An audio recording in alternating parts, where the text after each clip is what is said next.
I'm sitting here speaking with Raylene Prout. Raylene, will you please tell us what is your position with the wellness community Thank you, Jessica. I'm the development director of the wellness community. and what does that entail? What it really entails is helping to raise funds to keep our programs going. As you may know, we offer over 100 programs per month, free of charge to cancer patients and their families, and it's my job to help facilitate those programs by raising the funds. We do that through grant writing, through fundraisers, and through corporate sponsorships. And so it's my job to maintain relationships with all of those various entities so that we can keep money flowing through the doors. And how did you originally get involved with the wellness community? Well, my tenure as development director is actually pretty short. I came to the wellness community as a participant in 2008 when I was diagnosed with stage 2 breast cancer.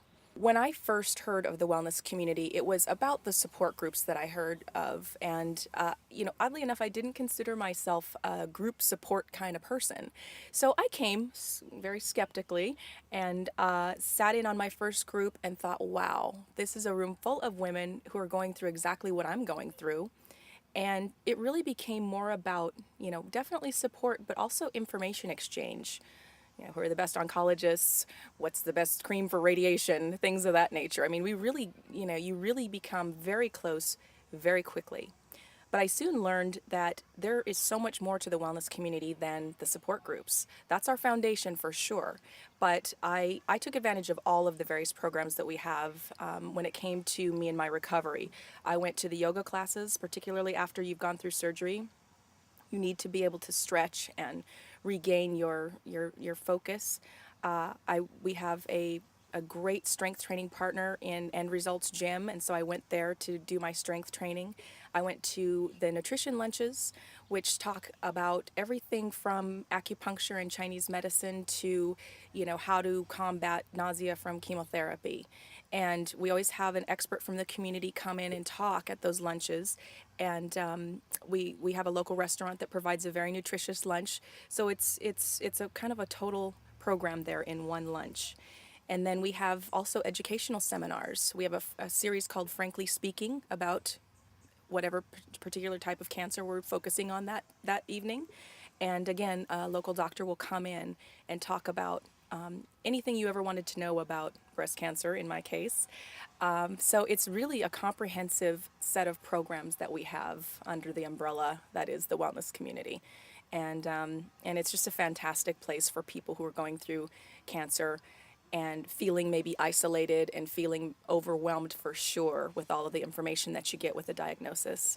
I would just like to speak to the cancer patient, one cancer patient to another for a second, and just tell people not to be afraid to talk about cancer. First of all, it's not the death sentence that it used to be. There are advancements in treatment every day, and so I tell myself all the time that, there's always hope. And that's what I would say to people. I'd also say that it's okay to go outside, without your wig or without your scarf. Several times I went, without anything during chemotherapy, and I felt great about that. And if you don't want to go out to the movies, come to the wellness community. There, there are lots of people there in your situation, and it's just a great place of support and love. Can you tell us a little bit more about the classes that are offered for patients and their Oh, families? sure. Well, first of all, I think it's amazing to tell you that we offer over 100 programs a month at our facility. And we have several offsite programs too. We do programs over at Long Beach Memorial, Kaiser, Torrance Memorial, and Providence, Little Company of Mary. But for the most part, the programs are held at our facility. We have the core of the program still is the 2-hour support groups with licensed therapists, but we have 5 to 6 exercise programs a week. We have meditation. We have doctors' workshops. We have nutrition lunches every other Friday.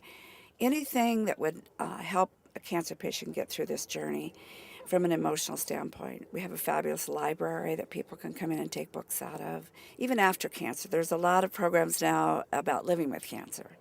I mean, I think you, even as a cancer survivor, I still live with cancer, with the fear of it coming back, or also some of the side effects of, depending on the treatment, you live with those side effects. So it's good to have speakers talk about life after cancer too. So, do you find that cancer survivors stay with the wellness community for years and years afterwards? And yes, there are a lot of people that want to move on because it's something that they don't want to go back to, but there's others that really definitely stay, especially for the exercise and for the special workshops that we have. Hi, I'm standing here with Teresa Plakos. Teresa, will you please tell us a little bit how you're involved with the wellness community? Sure. I'm their public relations and outreach manager, and I feel really fortunate to be in a position where I can go out into the community and raise awareness about what the wellness community is and what they do and what they offer in the way of education and hope and support for cancer patients. And I also work with our professional advisory board, which is made up of a team of physicians, mostly oncologists, and I get to talk with them and interact with them on a daily basis because it's very important for them to refer patients to us. That's basically where we get a lot of our cancer patients from is referrals, and so it's very important to me to be able to communicate with them on a daily basis, and so that's part of what I do. And I also work with the media as well, and since we don't have a strong advertising budgets, but I try to get us out into the media, and we've been very fortunate to have local media like yourselves that have been very gracious in supporting us.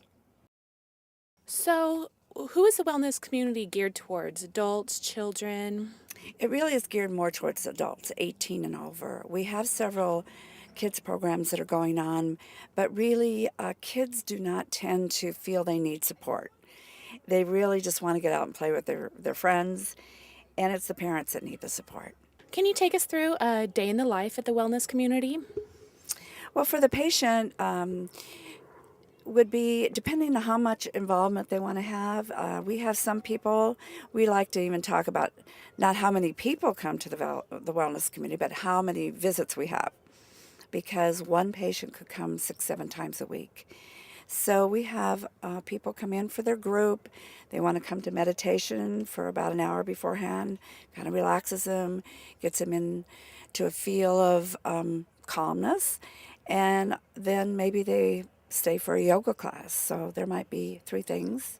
Fridays, a lot of people stay for the nutrition lunch.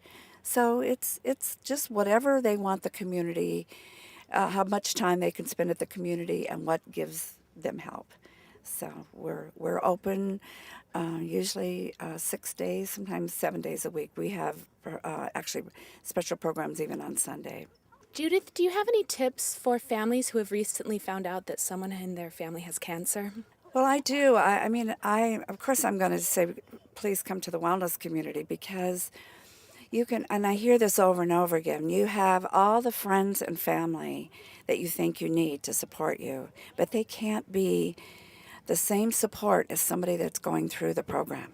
If you have cancer and you're talking to somebody that has cancer, they know how you feel, they can give you tips, they can talk about different problems that they've gone through with side effects and how to treat them, because the doctors don't have as long as they'd like to deal with a patient. And so it's 2 hours of just really, imagine anything in your life that you've gone through that might not be the most, whether it's an illness or a divorce or something, you're talking to somebody that's been through it. It just makes all the difference in the world. So my advice is to come to the wellness community.